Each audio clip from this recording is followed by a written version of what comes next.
We are back and we are live. You're listening to Fight IQ presented by RotoWire. I am not the DF sniper. I'm Mike Alexander, filling in for Sean tonight. He's feeling a little under the weather. Either that or he didn't want to have to pronounce half a dozen Eastern European names. So, yeah, we're talking about UFC St. Petersburg. It's a fight night card. With us, Chris and Joe, Sun Tzu. What's going on, Joe? And we are down to 11 fights. We are. Yeah, quick note. Yeah, quick note. Go ahead, do the update. Ivan Shturkov is hospitalized. His fight with Devin Clark is canceled. If you've got either of those guys in your lineups, get them out. And good time to remind you, lock is at 10 a.m. or maybe a little bit thereafter with this cancellation, but don't play it too close. Make sure you check those first thing in the morning for any other weird middle of the night kind of things. And then Chris Olson, what's going on, Chris? I'm doing pretty good, man. These are the kind of cards that are really interesting to me because for the one side of the coin is that it's kind of a pain to look up, all the fighters. But the other side of that is that if you're good and diligent at research, you can get an edge that other players might not have. So I kind of like them from that aspect. And, I'm ready to get it done. Let's do it. Yeah, definitely some names. Got a lot of debuts, guys coming off of long layoffs that haven't fought in the UFC in a little while. But yeah, pretty interesting card. A quick thank you to our sponsor, RotoWire. If you want to get a free 10-day trial, you can go to rotowire.com/free. All the premium content you get, don't have to put down a credit card. And then also, quick note: if you're listening to the podcast, this is a replay of the live recording from YouTube on Friday night. Without further ado, let's start talking MMA. How did you guys make out last week with an all-time great card with those two title fights, both going 5 rounds? I personally felt very fortunate to grind out a small little profit, and that was predominantly due to cash, and I actually took down 2 small single-entry GPPs. So that's with having 2 losses, which is surprising because I had, I stacked the main. I don't know if that's actually a loss considering how many points those guys scored. But I stacked the main, and I had Gastelum. So I had 2 losses, and I still took down two GPPs and did okay in cash, actually. So I eked out a small profit. Chris? Yeah, not my best night, if I'm being honest. We were talking to Mike before we went on. Far too much Jalen Turner, if you remember. The podcast last week, that was a point of contention between me and Sean, either Jalen Turner or Matt Frivola, and I would never say it to his face and give him the satisfaction, but since he's not here, I can say it looks like Sean was right, but I'm ready to move on and get a fresh start this week. Nice. Yeah, he definitely got that one. Myself, I was on the right side of the main event and the other title fight, but like you, too much Turner. I did have one lineup with Roundtree and one lineup with Taha bail me out, though. So that was very nice. Nice. All right, getting into this card. First fight of the night, we've got Magomed Mustafaev taking on Rafael Fiziev. Mustafaev 8,500, coming in at plus 115 at the moment. That line's been moving a lot. Fiziev is 7,700, minus 125 at the moment. This line flipped to Fiziev midweek. So what do you make of that, Joe?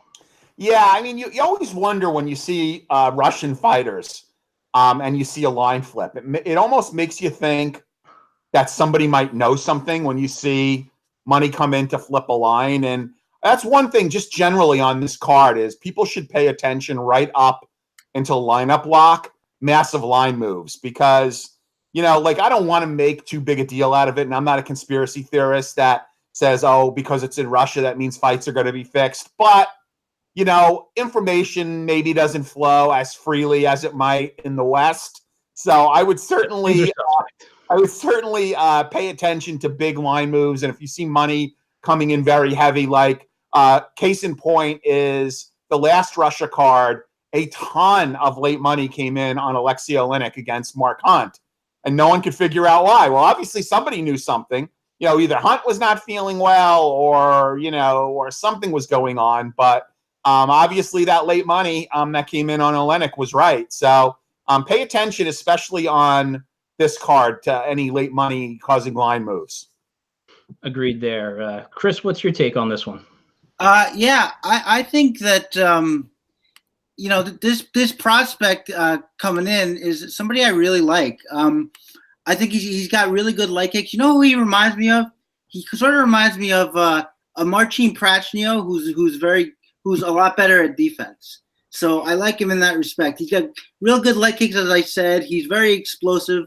He likes to dart in and out with strikes out of the pocket. He'll throw in combination a little bit, but usually limited to 2 or 3 punches. But yeah, just an explosive guy who I think is defensively responsible, and I love that combination. Obviously, he's got some power. Mustafaev has been a couple years since we've seen him, since that loss to Kevin Lee. And, what we learned in that fight is he is really susceptible to wrestlers.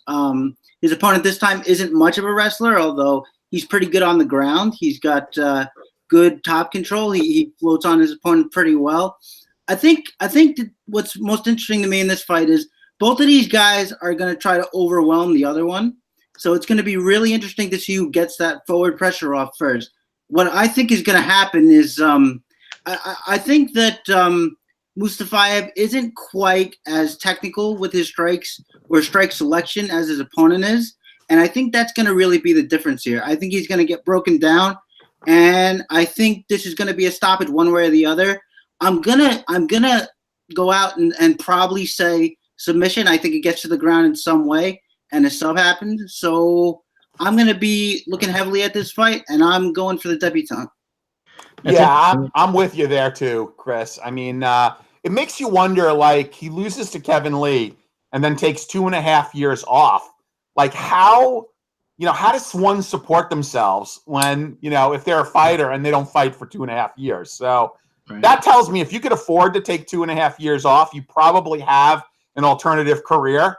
And now you're coming back because they're looking for bodies for a fight here in Russia. Now, it does say Jackson Wink, but I don't think he did his camp at Jackson Wink for this fight, where the other guy who I'm going with, the debutant, is Tiger Muay Thai, which is an acclaimed camp in Phuket, Thailand.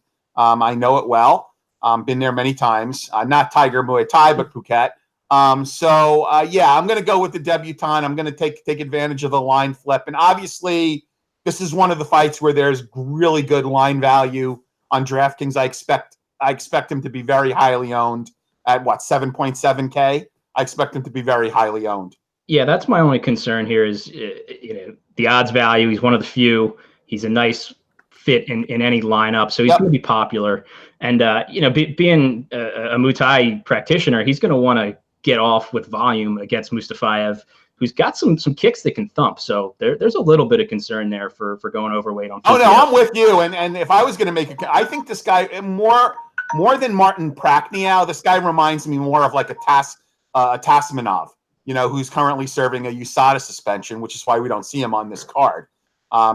He's very aggressive. I think his last 2 finishes have come from a body kick and a head kick, which is kind of fun to see. So, I'm on the dog, and there's the line value. He's going to be very highly owned, though. So. Yeah, I'm there with you guys. So 3-0. Moving on to the next fight, you've got Michał Oleksiejczuk, 8,800, taking on Gadzhimurad Antigulov, 7,400. The line for Oleksiejczuk, -215. Antigulov, the comeback, +195. Pretty clear narrative in this one. You've got grappler versus striker. If Michał can keep Antigulov at bay long enough to get his striking off, it's going to be a pretty easy win for him. But we haven't seen him have to defend a takedown yet. So, Chris, what do you think about Michał there? Can he defend a takedown? Yeah, no, and that's a good point. I think, and this is just sort of from some deductive reasoning on my part, I think that he will be able to, just because I think his in and out movement and the way he keeps distance will be enough. I think Antigulov he'll always be an interesting play from a DraftKings perspective, just based on how he fights, and especially when he's the dog, because he just likes to come in behind these wild strikes and tries to get takedowns, but when he can't get them, he gasses out, and that's pretty much the end of the fight. We saw that in the Kutalaba fight, where everybody expected him to get takedowns and he couldn't. I actually like Oleksiejczuk quite a bit as far as his fighting style. I love his body work, which is actually how he's taking out Gian Vellante with a body shot. Man, that was savage. You didn't even see it; you just heard it. That was nasty stuff. And Vellante felt it, yeah. And I love, as I said, his in and out movement. I love the variety in his striking. As you said, the great unknown. We've never seen him defend a takedown, and for that reason, I think maybe his ownership will be a little off here with him being the favorite. But I quite like him. I think that if he can't get a finish and he gets tired, Oleksiejczuk will be there to get him. I think he'll be able to stop takedowns in any case. But I will say again that, Antigulov is worth the DraftKings play just because, look, takedowns are money. And if he gets you there, I mean, a sub is pretty likely. So I'm on the favorite here. I think it's high scoring one way or the other. So pick your favorite flavor, whether it's grappler or a striker.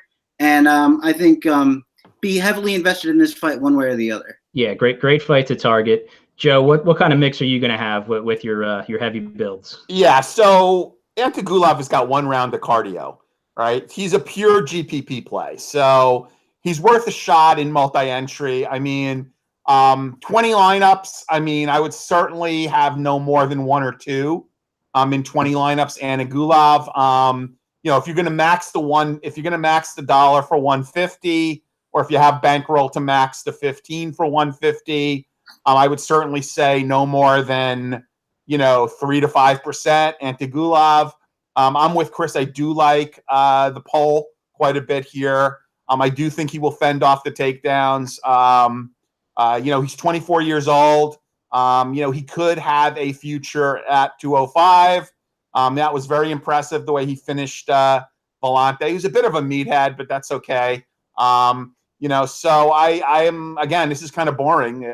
Again, we're both Chris and I are both on the favorite. Well, in this we case. can have a little bit of nuanced disagreement here because I think you should go a little bit heavier on Antigulov than you think, just because I think that if he does get his takedown game going, it's his fight, and I think to Mike's point, we haven't seen him have to defend, so can he deal with that relentless kind of wrestling? We're gonna have to see. And I think that it's worth a couple more shots to. I mean, 5% is pretty low. I think it's worth a little more than that to find out. And you have to remember, people thought Justin Willis was going to have takedown defense because he's a good athlete and he trains at a good camp, and we saw how that turned out. Yeah. But yeah, I'm right there with you guys. I think Oleksiejczuk's just probably got too much power and is too good of a striker. Moving on to the next fight, I got Marcin Tybura, 8,400, taking on Shamil Abdurakhimov, 7,800. Tybura minus 140. The comeback on Abdurakhimov is plus 130. This one, not that exciting of a fight. Two big guys that don't really get to work. They're both going to kind of look at each other for half a round. I think Tybura is still the better fighter. Where do you land on this, Joe? Yeah, so the best description of this fight was, I don't know if you guys listened to the Bloody Elbow Level Change podcast. Crooklyn, Steffi Haynes, and Mookie Alexander, and I believe is it Victor Rodriguez? Anyway, the way they described this fight is 2 big, overly hairy, sweaty guys rubbing up against each other for 3 rounds. And that could possibly happen. I mean, I think Tybura is slightly the better fighter. I mean, obviously my man Shamil, proved again that Chase Sherman has no shin. And he just laid him flat. Although I expected him to win by takedowns, he actually lit him up standing. I think that fight might have been in China. Anyway, so I'm not going to be targeting this fight too heavily, but since we're picking all these fights, I'm going to go with Tybura just because I think he's got more tools, but it's not an overly confident pick. And I guess I'm going to go with Tybura here. Unfortunately, I think I like 3 Polish fighters on this card. But yeah, I'll go with Tybura. Yeah, I like that. Just build a nice lineup of all Poles. Do a Polish lineup. Yep. And Shamil, he is that kind of like sneaky fast. He doesn't look like a guy that's a great athlete, but he is He is pretty quick, and he's fairly accurate. And it seems like more people are on him. Are you getting that feeling too, Chris, that people are leaning Shamil's way? I don't know, because every time I try to look up this fight, I fall asleep. So I look. No, I pretty much echo what you guys said. When I was looking at this fight, and I was like, okay, but what do I do with it on DraftKings? I think I'm fading it altogether. I mean, I'm gonna run it down anyway. Of course, Shamil is just sort of a guy who likes to throw big bombs and try to get his takedown game working. Even when he does get that takedown game working, he doesn't do much with it. I mean, as we saw in the Derek Lewis fight, in other fights as well. So even when he gets like 3 or 4 takedowns, he's not even he's not even a person who's going to score well. Pretty much no matter what price he is, unless he's down in the dumps, which he usually isn't. He's usually firm around that 8,000 mark. And as far as Tybura goes, he's sort of deceptively fast too. I think you could say that about both guys that are pretty athletic here. I'm going to go with Tybura as well, just because I think he's the better striker. He's actually got a kicking game, which Abdurakhimov doesn't. And, he can hit his offensive takedowns too. It's not like Abdurakhimov can't be taken down. So, I think, and also I think he's the more dedicated. I think he's the more dedicated submission fighter. Against Derek Lewis, he was constantly looking for the back. He was transitioning. I mean, he didn't get much done, but he was looking for it. And I'd rather have an aggressive fighter than a not aggressive fighter, and that's pretty much Abdurakhimov. So, with all that being said, I'm taking Tybura. I do think this basically ends in a staring match. So I'm not going to have much, but the little I do have is going to be on Tybura. It does worry me back in Tybura, being that he's in Russia fighting a Russian, but like Joe mentioned. So if this goes to a decision, which we think is a possibility, there could be some lean in one direction. Yeah. All right, the next fight I think we may get some disagreement on. We've got Alex Da Silva, young guy, taking on Alexander Yakovlev. Da Silva 7,900 plus 125. Yakovlev 8,300 minus 135. The first thing you hear about both of these guys, Da Silva, that his record is padded as a Brazilian, and Yakovlev, that he is a decent rapper, but not so great of a fighter lately. Joe, what are you doing with this one? Yeah, I'm going with Da Silva here. I mean, Yakovlev, another guy that I love his nickname, the Thunder of the North. Another guy that is coming off of a long layoff after a couple of losses, one of which was to Kamaru Usman. Get it? Don't know. I think he's on this card because it's a Russia card. Da Silva, look, I like his camp, Astra Fight Team, 20-1. I don't know that it's that bad of a padded record. Like the last guy he beat was 5-1. Prior to that, Fernando Coleman was 7-4. So we're not seeing like 0-0-1. We're not seeing he those finally types. stepped it up lately. Yeah, it's not like awful. 19-9, Daniel Swain. Who's kind of going abroad to fight people too. So yeah, so a bit of a name there. Look there. 7.9K on DraftKings. I just don't know what to make of Yakovlev. I'm not going to have a lot of him, Yakovlev, but I do like Da Silva, and I think he offers some line value. So I am on Lecco at 7.9K. Yeah, and people think Yakovlev is going to out wrestle Da Silva. Watching Yakovlev's last fight against Cummings, he just didn't look like he was interested in fighting and kind of ran around him. He's a very upright fighter. That doesn't make a good mix for a guy who could have some fairly lethal striking in Da Silva. Are you falling in row for the third fight in a row here, Chris? Yeah. Unfortunately, I have to go ahead and make this boring again. I've heard that take too, that Yakovlev is going to out wrestle Da Silva, and it is a concern. We've seen Da Silva is a guy who has bad takedown defense and sort of tries to make up for that by being really sort of opportunistic with his submission attempts. And to his credit, he's got a bunch of subs on his record. And I like guys that are active off their back. I'd rather you be active off your back than sort of settle into position. I mean, mostly I'd rather you try to get up. But if you're not going to do that, I'd rather you go for a submission, I guess. I just don't think that Yakovlev is that committed of a wrestler. He's not that committed of a striker, come to think of it. Not that committed of a fighter. Yeah, I mean, he's another one of these guys who basically just, tries to look for his counter shot. He'll lead occasionally, but not that much. And, could he come out here and really stick to a dedicated wrestling game?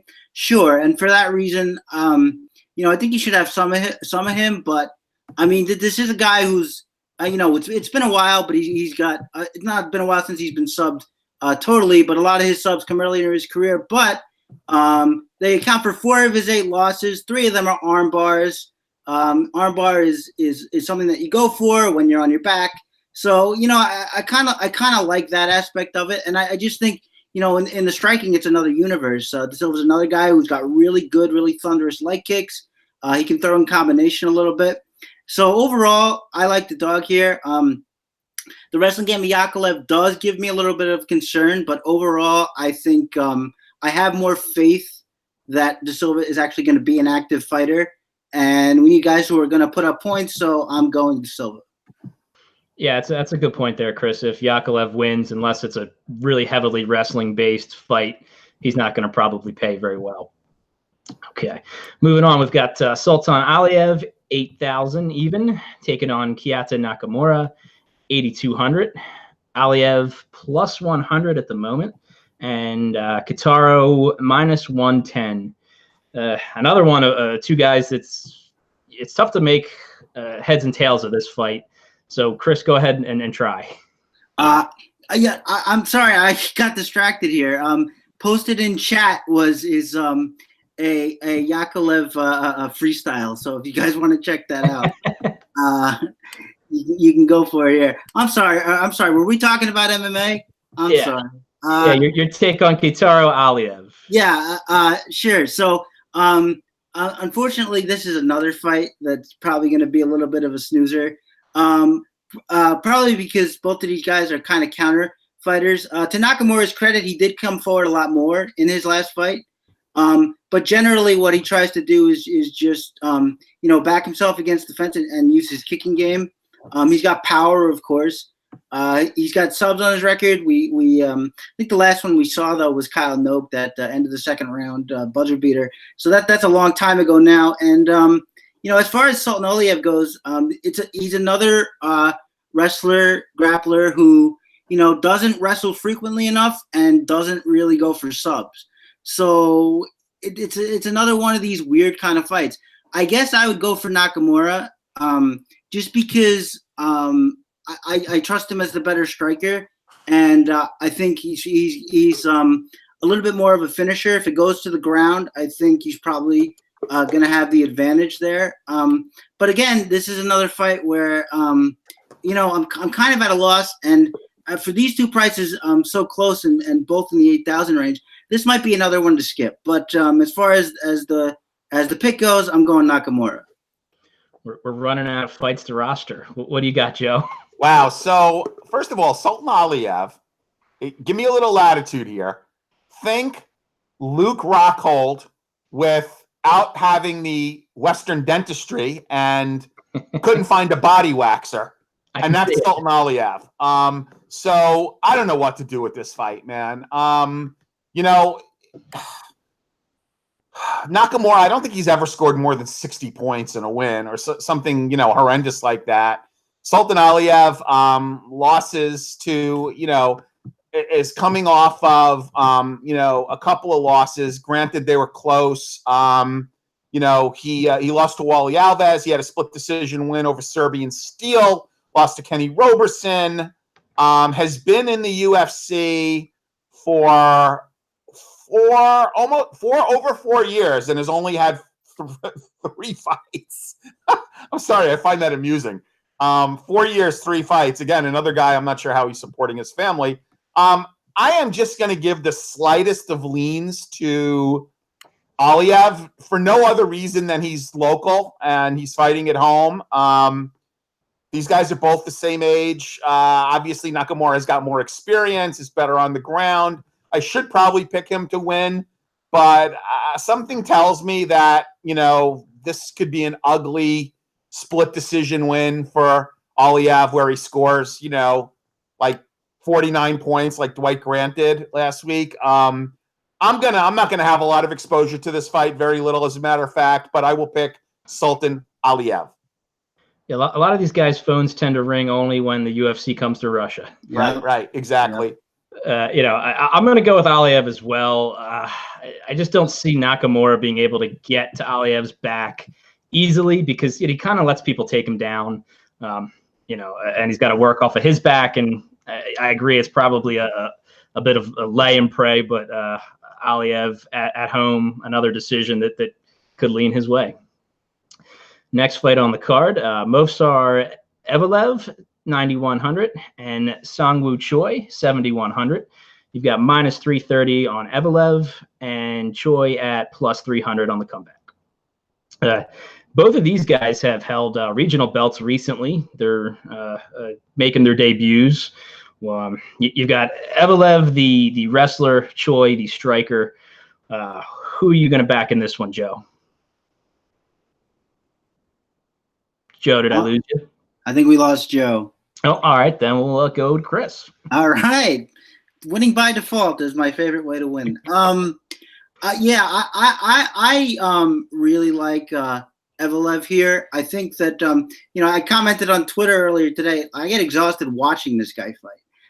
He's just a mismatch of takedowns and scrambles, and he doesn't seem to ever get tired. And, that could really be DraftKings gold, especially with, the rinse and repeat, mat returns. Those all count as fives. So, I'm all for it. He's a sub hunter too. I like that about him. The opponent here is, a better striker, but, really clinches up and is way too accepting of the clinch for my liking. If he could keep his distance, I might like it a little better.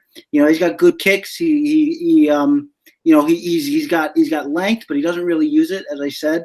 And generally in a fight like this, my policy is if one guy is going to give the other guy the exact fight he wants, you should probably pick the guy who's going to get the fight he wants.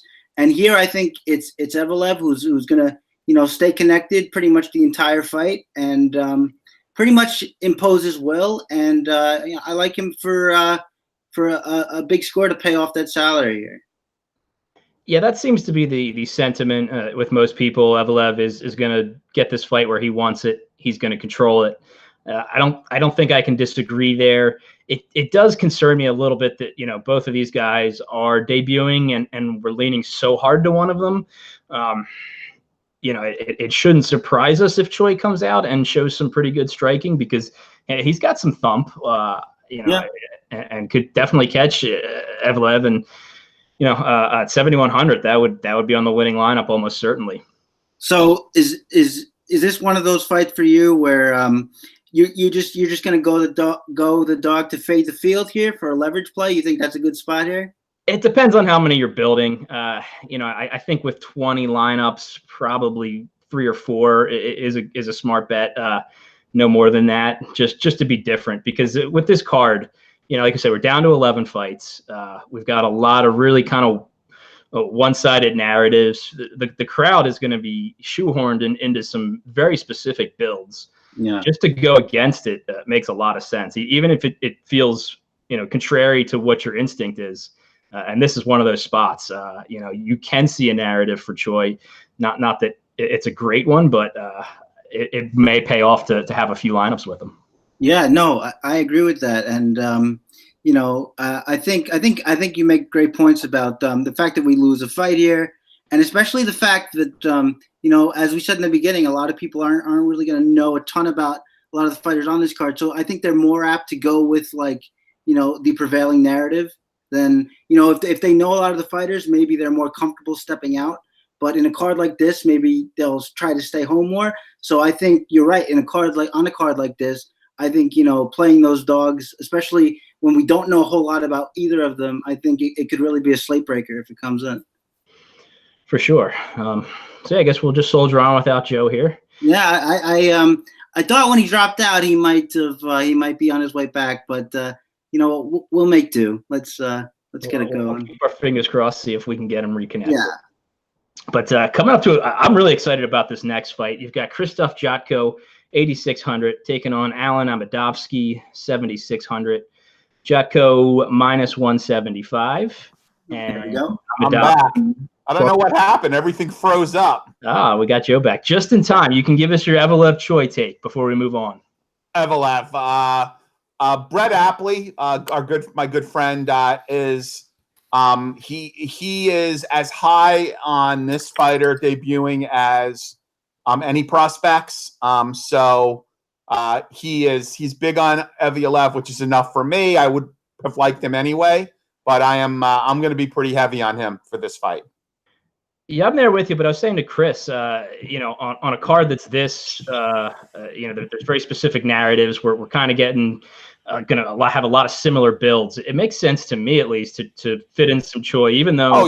It's I don't think Choi's going to win, but he's a striker who is getting a guy that is taking a step up in competition as well. That's interesting. Yep. All right, but yeah, so we were transitioning to Amedovski Jotko. Quick recap: Jotko 8,600, Amedovski 7,600. Joe, since we've got you back, lead us off with Jotko Amedovski. So Amedovski may be one of the lower level debuting fighters here. Fighting out of I guess he's got a couple of fights in Bellator where he did okay. Jotko was elite, prior to his recent skid. He was top 15, 185. Got lit up by Brad Tavares. Lost prior to that, to Uriah Hall and a split decision to David Branch. So he kind of fell off the rails. I like that he took some time off, took a year off, is back now. Do you think that's going to help his chin, Joe? Because when Tavares tagged him in the third of that fight, he just went right into the fetal position. Yeah, I mean, and he was getting really hurt by Tavares.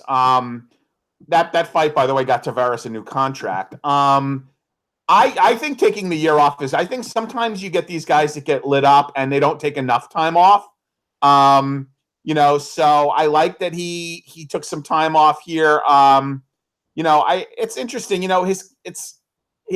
he's not training at a horrible camp. I mean, the camp that he's trained at is owned by Peter Sabota, UFC fighter with a decent record, 17-6. I am going to give Jotko another chance here. With that said, I don't know how this fight is going to score. Although with only 11 fights on the card, you can't fade too many fights. So if I had to take a stand on Jotko or Marcin Tybura, I would rather be with Jotko because I think Jotko has got multiple ways to win the fight. And Jotko at least has shown his ability, to put up a few points in the past. So I'm going to go with Jotko here. I'm going to give him another try. Chris, there's a narrative out there that Jotko's going to wrestle his way to a victory. Do you see that happening at all? I think he's certainly capable of it. He's certainly a good enough grappler. We've seen him wrestle before, and we've seen him look for the back before. And look, the opponent here is very susceptible to takedowns. And a willing but not really a great scrambler. And even when he gets his own takedowns, he has trouble holding position. So I think that's a big point in Jotko's favor. I also think, like, if you watch his Bellator fights, he basically just likes to throw big shots and hope he connects with you. In the Bellator fights, it worked. And if I could offer, because I'm picking all favorites here, which I hate doing. I don't know what's become of me, but if I could offer a little bit of a hot take to mix things up, I guess I'm not 100% convinced that Jotko's chin is bad. I think that the Tavares fight, he just sort of got caught with an awkward strike against the fence. I think you could also make an argument that there was a little bit of a slip involved there. He didn't look out or anything when he covered up before the final barrage came. And look, Uriah Hall is just a one-punch monster. In his next fight, he pretty much did the same thing where he was losing the whole fight and then landed one strike and put the guy out cold. So I'm not 100% convinced that Jotko's chin is bad. I actually think he's pretty good defensively generally. those two strikes he got caught with notwithstanding. But I have to say, if I'm wrong about that, and Jocko's chin is bad, as I said, the opponent here is going to try to throw big bombs and get him out of there. So if you're looking for a dog, and you have to be in these spots on this card where they might be sparse, this might not be a terrible play. But ultimately, what do I think is going to happen? I think Jocko wrestles him down and eventually gets a submission. So personally, I'm going to be pretty heavy on Jocko, but I can see the rationale for the opponent. Yeah, it's certainly a possibility. For me, this is a hill I'm going to take a stand on and actually play Amedovski. Jotko, watching his last 3 fights, he seems a little bit tentative. He isn't hurting people. He did hurt Uriah Hall, but that he couldn't finish Uriah Hall was just, he had 3+ minutes to get a finish. He was on top. He was mounted. He had the back. He had him against the fence and was throwing everything he had, and he just couldn't get him to go away. So that just worries me. And I think Amedovski's just going to walk forward here. So if Jotko can't hurt him, it's going to be trouble. So this is my one spot to take a stand and go against the crowd. Yeah, and you know what? I don't think it's a terrible one, and I think you're going to get some scarcity out of it, certainly. So if you're right, I think that that it could pay. But I think I see the wrestling being a big factor here, and I just can't get that out of my mind. So that's my biggest reason. Gotcha. All right, we've got a ladies' fight next up on the card. Roxanne Modafferi, 6,900, taking on Antonina Shevchenko, sister of Valentina, 9,300. Modafferi plus 255, Shevchenko minus 280. This is an interesting one. Modafferi just tends to walk forward and throw and sloppily look for takedowns. She can get hit. Shevchenko, a fairly tight striker, so there should be a little bit of volume there for her. What's your read on this fight, Joe, since you are the expert in the latest fights? So, look, first of all, if anybody does not think that this is the hotter of the Shevchenko sisters, you need to see an eye doctor, get some eye drops, new glasses, whatever. By far, she is the hotter of the sisters. So getting that out of the way, right? Modafferi is probably going to be a very popular punt, especially in cash at 6.9K. I could certainly see her presenting a problem for Shevchenko if the fight goes to the ground. I do not think Antonia is as accomplished on the ground as her sister, who has really shown some chops on the ground recently. So I think she could make the fight interesting. Now, striking, I would give the edge to Antonia for sure, right? But again, I don't see her getting the finish. I certainly would not bet her at over 3-1. At 9.3K on DraftKings, absent a finish, I don't know how many points we're going to get because I don't see Antonia taking it down. I don't see her getting any grappling points, advances, reversals. So I don't like her a lot in this spot for DraftKings. Will she probably win? Yes. However, I guess I'm going to have to pick her to win, but I will have more shares of the Happy Warrior on DraftKings than I will of Shevchenko. Yeah, Roxy Modafferi does not look like a fighter, but man, she gets after it. So that's one thing. She only got finished, I think, twice in her career, and once was a body slam by Sarah Kaufman, which like anyone would have gotten finished to that. So I could see her gritting it out. And look, would it be uncharacteristic, or would anybody be overly surprised if she caught Shevchenko in something on the ground and subbed her? I mean, I could see it happening. So she's going to be a punt. I think she'll be pretty popular as a punt, but Shevchenko for the win. Yeah, that's going to make cash even more similar, among people, because she is going to be a popular punt for somebody that can give you a little bit of volume. Chris, where are you falling on this one? Yeah, this is interesting for me. Well, for all the reasons you guys said. Another thing that I see here is that we've seen Antonina be really accepting of the clinch because she likes to work her plum clinch. And I think that getting Roxy connected to her is probably going to be the worst thing that she can do. She's gonna invite some of those takedowns. Now, I think it's interesting that, and I think you guys are right when you say that Roxy is gonna be highly owned at that price. Now, that could actually lend some scarcity in the other direction if you wanted to pay up, and if you wanted to pay up. I see some merit in it. I get that Roxy's really tough. She doesn't really get finished, but I also get that she's just going to sort of wade into the pocket with, strikes that don't hurt anybody. And that's her major problem on the feet, is even when she's having success, she can't hurt you. And so the opponent comes back with something much harder. And that was basically the story of her fight with Sijara Eubanks. But I kind of just see, so I can see the arguments from both sides. I could see Antonina getting too attached to her clinch work and getting taken down, and that could obviously yield some points. But I could also see Roxy standing too much, as she tends to like to do. She tends to like to work her striking, even though it's not really what she should be focused on.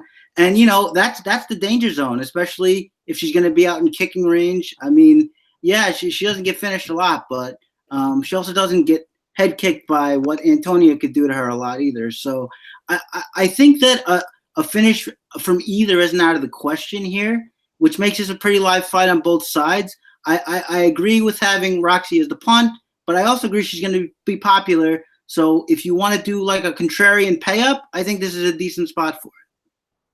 Agreed there. Yeah, it's 9,300 is a pretty big pill to swallow on this card. With there's not too many dogs that are down at like the 7-7-1 range that are easy to swallow.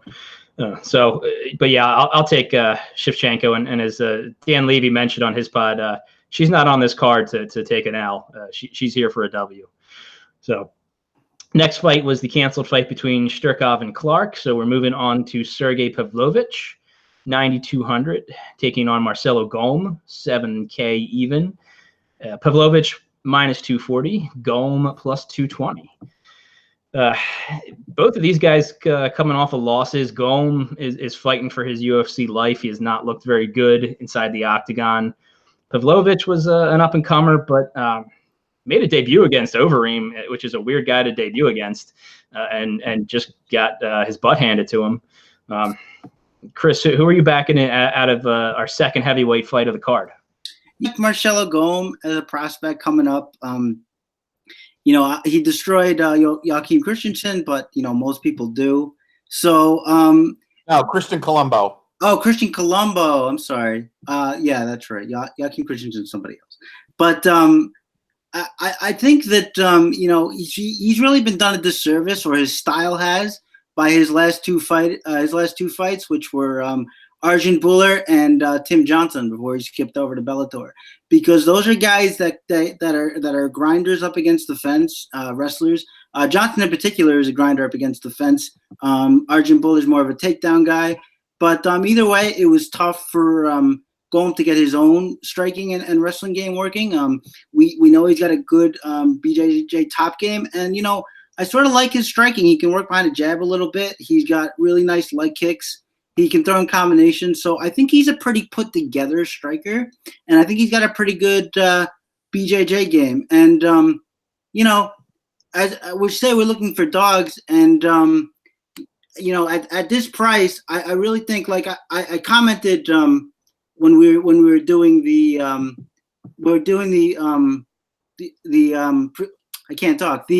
preview for the opponent debut here against Overeem, that and I think it still stands. I think we saw a lot of it in that fight, where he basically just tries to pressure, plant, and throw big shots until you fall down.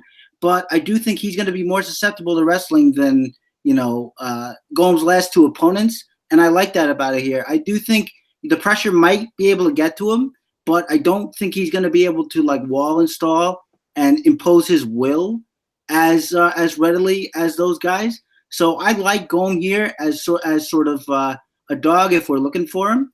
I think he's got a nice skill set overall. He's toolsy, as I like to say, taking from the baseball parlance there. And I just think he's a good shot here.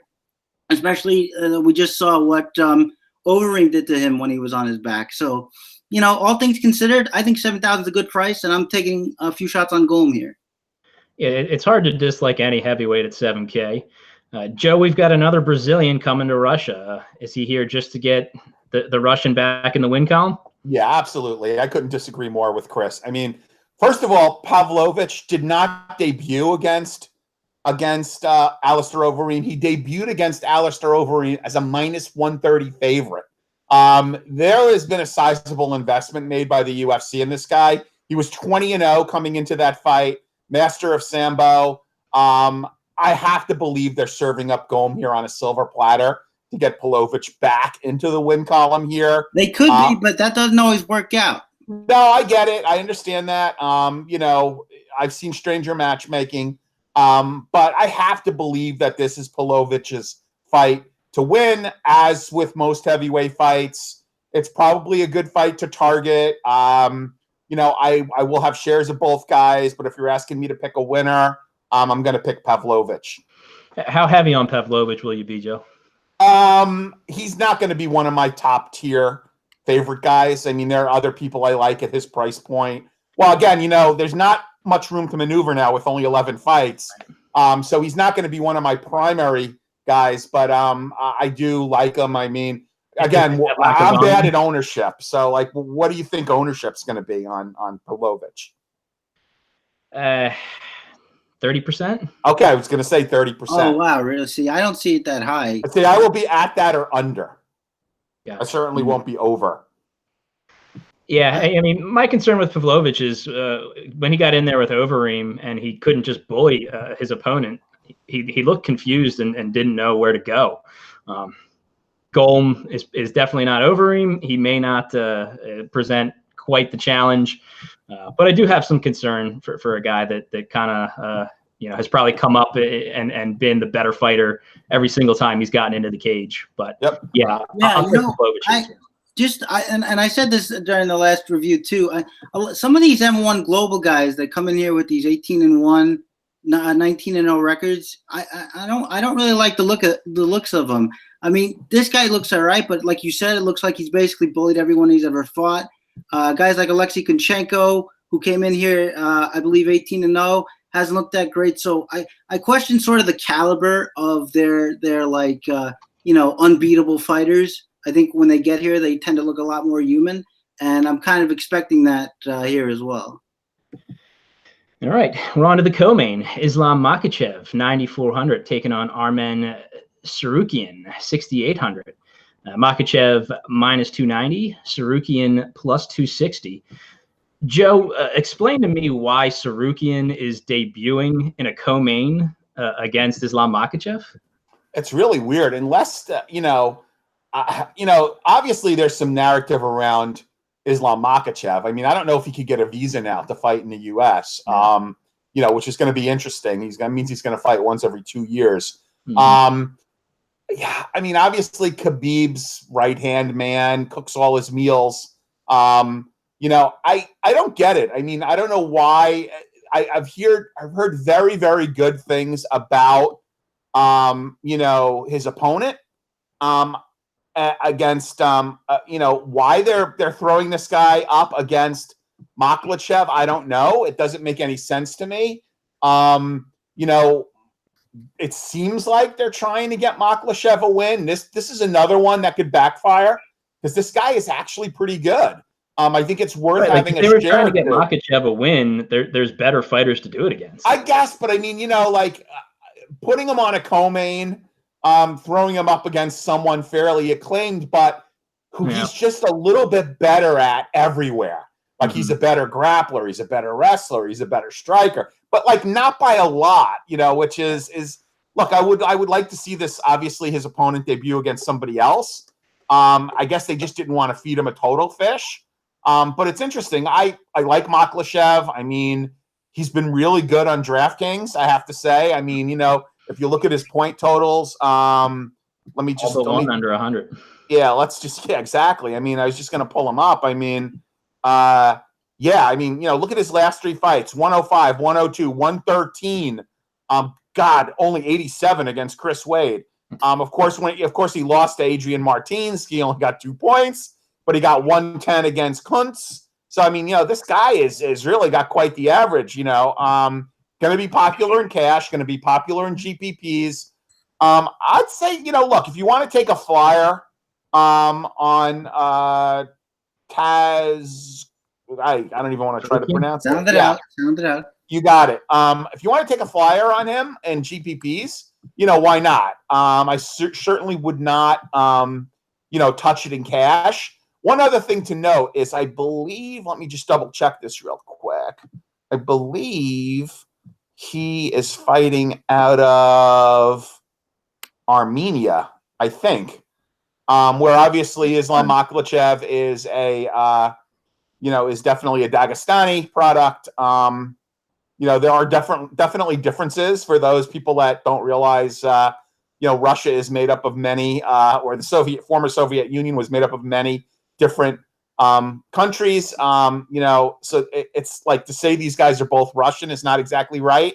13-1. Yeah, I'm going to take a flyer with him in GPPs. I wouldn't play him in cash, but I gotta like Makhachev here. There were some really interesting large money bets coming down on Sarukian earlier this week. It's a little worrisome. Which is, it's just this whole thing is fishy to me. Debuting in the co-main, weird betting. I might just write the whole thing off, being that Makhachev's expensive, but he should win. Where are you at, Chris? Well, now that you've forced me to get my tinfoil hat on for 6,800, I don't know. But yeah, I mean, my problem with Sarukian is he's one of these dudes that every part of his offense is like spinning back kick, spinning back fist. It's all like switch kick. It's all these big explosive movements, and I don't like a guy who I don't consider to have a consistent offensive game, and I don't really think he does. I think he's a guy who kind of just hits the shot and says, "Look what I found" on the feet. But having said that, he is kind of a power wrestler. That's interesting. Having said that, Islam Makhachev, I believe, has never been taken down in the UFC. So there is that to consider. And Islam Makhachev, in most of the fights he wins. I mean, Joe, you were reading out some of those scores, but some of them are he either lost because he got knocked out, or he knocked somebody out, so he didn't have to take them down. And then there was the fight with Gleason Tebow, who nobody takes down. But I think Makhachev is probably going to be able to out physical him. That's just a guess, just seeing the two guys fight. But I think I'm probably correct. I think that Makhachev is going to be able to work his pressure game really well here. I think he's going to be able to back the opponent up. And I think he's going to be able to get his takedown game going, which could lead to points. As I said, he's got a lot of fights in there with multiple takedowns. The power wrestling on the other side is interesting for 6,800. Maybe he'll be the first guy to take Makhachev down. I mean, aside from Nick Lenz, nobody's really tried. And Nick Lenz, I mean, he's a willing wrestler, but I wouldn't call him, a great one for MMA purposes. So, yeah, it's tough. I mean, for 6,800, I could definitely see the play. I mean, he could either catch him with something wild, or he could just run some double legs through him. But otherwise, I think Makhachev has to be the safety valve here. The upside might be a little scarce, but I do think he'll win the fight. Does it make any sense to either of you guys with Sarukian, $100 less than Roxy Modafferi for your cash punt? Not really. No volume. I don't see it. That's a good point, but I actually think Modafferi has a clearer path to victory here. I mean, I don't know that she does win, but I can see that a lot more readily, where you have like a new fighter, basically new to MMA, against a tough out who's gonna be in her face the whole time looking for takedowns. Like Sarukian could do certain things, but I don't think they're so likely. So I think I'd still like Roxy out of the two of them. All right, on to the main event. Alistair Overeem, 8,900. Alexei Oleksiejczuk, 7,300. Minus 235 on Overeem. The comeback on Oleksiejczuk, plus 215. Olenek stepping in here for Volkov on a little bit of notice. Chris, who are you taking in our third heavyweight fight of the card?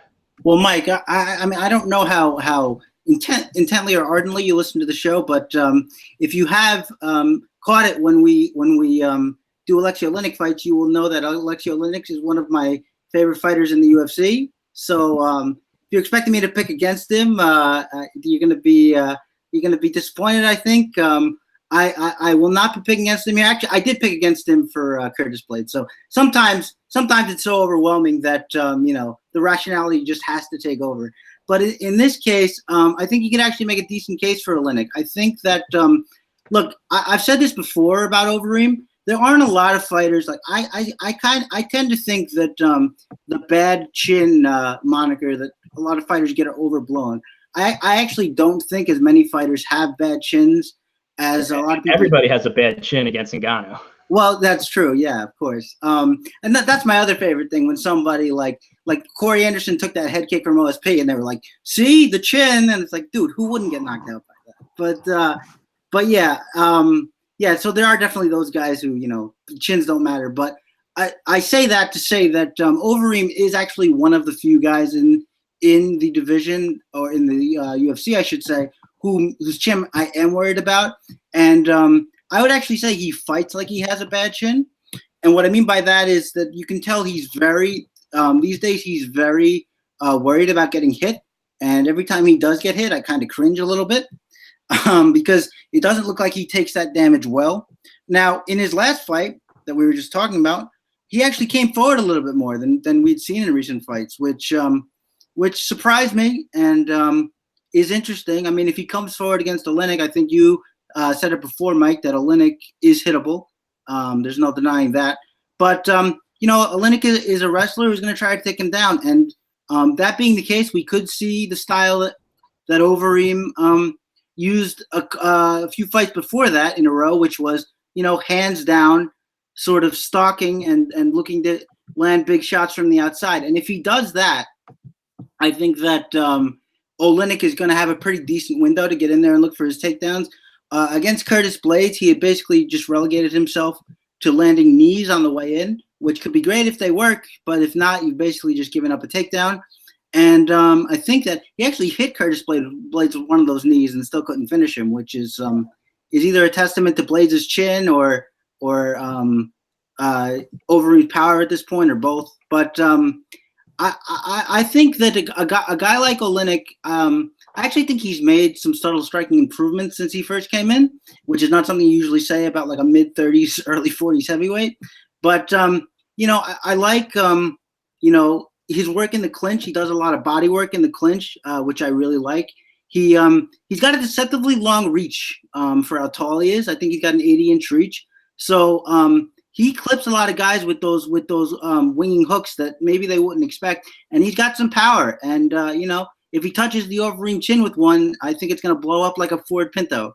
So for that reason, I like Oleinik. I also like the takedown upside. I know that Overeem could hit him with something and change the course of the fight, of course, but we also know how tough Oleinik is. He took that huge overhand right from Mark Hunt and then gave him a thumbs up, which was one of my favorite moments of the year. So, yeah, I'm going to take Oleinik here. Look, full disclosure, I'm a huge homer for the guy, and I won't ever deny that. But I also think there's some decent windows here. I think there are some things that you have to be worried about with Overeem, and I think that Oleinik can exploit them. So Oleinik is the pick. Wow. Joe, where are you falling on this one? Well, first of all, I didn't realize that Pintos had a spontaneous combustion problem. So You never heard about that? Like in the 70s. I appreciate Chris pointing that out. No problem, sir. Yeah, I am. Look, I love Oleinik as well. It's when he wins, it doesn't surprise me. I mean, the fact that he's finished two guys from the bottom, either is indicative of his strength or the piss poor fight IQ of Pesta and Baby Albini. Mark Hunt is notoriously bad at defending takedowns. Overeem is much better at defending takedowns. I'd like to think that, Overeem will be able to keep him at distance. pound away. Like, there's no way this fight is going 5 rounds, which is one thing that I'm, quite certain of. On this entire card, if you said, give me your most likely outcome, and my most likely outcome is that this fight doesn't go 5 rounds. But Olenek doesn't have that tank. Yeah, I'm going to have to pick Overeem here. Yeah, I mean, look, Olenek does have a bear trap. You don't rack up Ezekiel chokes Nope. in the UFC without it. But he's just so easy to hit. Is why I can't pick him here. Overeem is generally patient, sometimes to a fault, but Olenek I don't think has the striking to really get him in danger. Sure, he could connect. He does wing shots, and he just keeps coming. You heard him and he keeps coming, but. Every time we've seen him, Olenek, that is, he gets hurt a little bit faster, and he's a little bit slower after taking some punishment. He's getting bloodied up right away. There's so much scar tissue on the face at this point. That sometimes plays with the judges. I don't think it'll get to a decision. I'm there with you, Joe, but it's nice to have that in your back pocket. So yeah, I'll take Overeem as well, and I like him at 8,900. I think that's a nice price. Doubters everywhere. Oh, well. We'll prove you wrong. It would be fun to see. The one thing about Overeem, he's got decent jiu-jitsu, but he seems like a guy who's learned 1 or 2 moves. Like, he'll grab a leg, he'll lock in a heel hook and use it for a sweep. But when he did that against Blades, Blades just kind of, rode him and stayed balanced. And then Overeem didn't have a second move. It was just, okay, why didn't I get up? This guy's still up. Remember early, I think it was in Strikeforce, or it was either Strikeforce or Pride, where he got that string of guillotines and everybody that was like the myth for a while. Always, maybe not the myth, but that was the narrative. He's got a great guillotine. And then he tried one on Curtis Blades. And then Blade just popped his head right out. Yeah, and the one against Stipe doesn't work. I think I felt the tap against that didn't work either. So it's like, well, just how good? I mean, have those skills completely eroded, or have people gotten better, or what's really going on there? So if it gets to the ground, I think we could at least agree. I hope that it's probably a Lennox fight. Yeah, Reem is in trouble if there's not under 30 seconds left and that fight gets to the ground. Yeah. And the other thing that Blades did against Overeem was, he just kept coming and he kept working. And Overeem, through the second round, really started to tire. And that's when it got to the ground in the third round. He didn't have the tank to defend, and Blades cut him up. Not that I think Olenek's going to do that, but it should be a pretty good heavyweight bout, a nice main event here. You guys ready to do some hot takes? Yeah, I'll give you my hot take. I've been thinking about this for a while, and it's not without some risk, but I'm going to play Roxanne Modafferi by submission. All right, I can dig that. Yeah.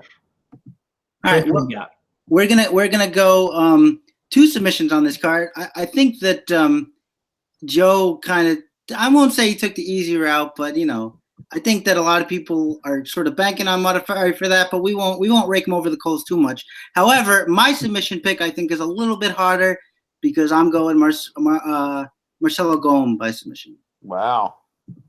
Okay. That would be a shocker. Yeah. Well, for my submission, huh?